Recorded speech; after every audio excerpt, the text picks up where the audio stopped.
সম্মানিত উপস্থিতি, আসসালামু আলাইকুম ওয়া রাহমাতুল্লাহি ওয়া বারাকাতুহু। আমি খুব খুশি হয়েছি এই কারণে, যাদের দাওয়াত করেছিল তারা প্রত্যেকে উপস্থিত হয়ে এবং অত্যন্ত সুশৃঙ্খল ভাবে, অনেকের কাজ থাকা সত্ত্বেও আপনারা বসে আছেন, এদের আপনাদের আমি ধন্যবাদ জ্ঞাপন করছি।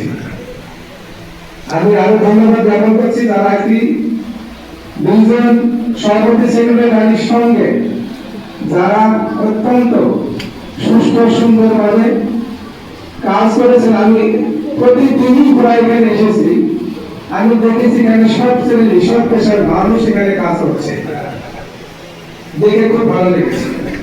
এবং আপনারা যে যা পাবেন সেভাবে আপনারা দান করেছেন, আপনাদের দানই কিন্তু এই মসজিদটা এবং পাশাপাশি একটা আমাদের ব্যবস্থাপনা আছে যে দায়িত্ব পালন যারা সভাপতি ছিল তারাই করছে।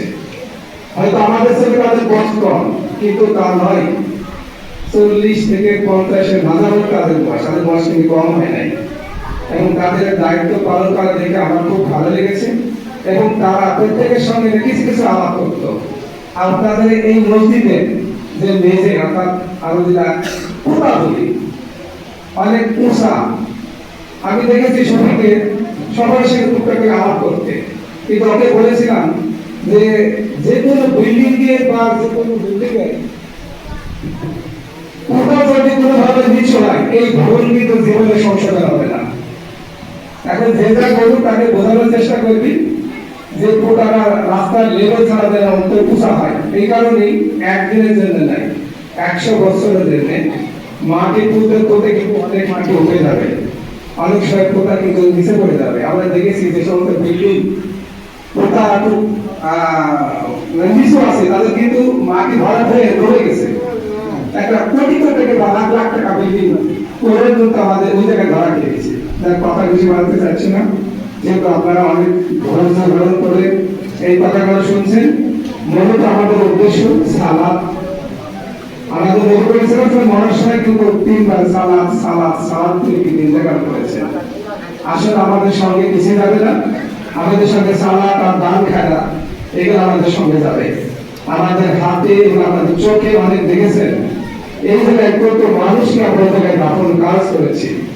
আমার এখানে আমার আপন চাচা প্রয়াত চাঁদ মোহাম্মদ এখানে কিন্তু তাকে দাফন কাজ সম্পন্ন করা হয়েছে। এই কারণে যে ওই প্রথম থেকে কেন এখানে এসেছে, এই গোরস্থানের এখানে জমি ব্যাপারে ওরা অবদান ছিল, সেই হিসাবে আমরা এখানেই ওরা লাশকে রেখেছি। আমরা দোয়া করি যারা এখানে আছেন প্রত্যেকে আল্লাহ তাদের আত্মার মাধ্যমে কামনা করছি, যারা অসুস্থ আছেন তাদের সুস্থতা কামনা করছি। আর আপনারা যারা এখানে মসজিদে সুস্থ জীবনযাপন মধ্যে এখানে এসেছেন, আপনাদের আমরা দোয়া করি আপনাদের সুস্থ রাখুন।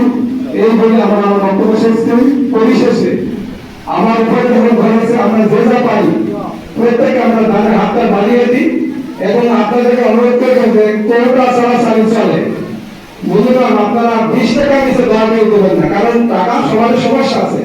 আমি মিনিমাম যদি আমরা সপ্তাহে 20 টাকা যদি টাকা দিই অনেক টাকা হবে। আমি সংক্ষেপে এই কথা শেষ করছি। আসসালামু আলাইকুম ওয়া রাহমাতুল্লাহি ওয়া বারাকাতুহু।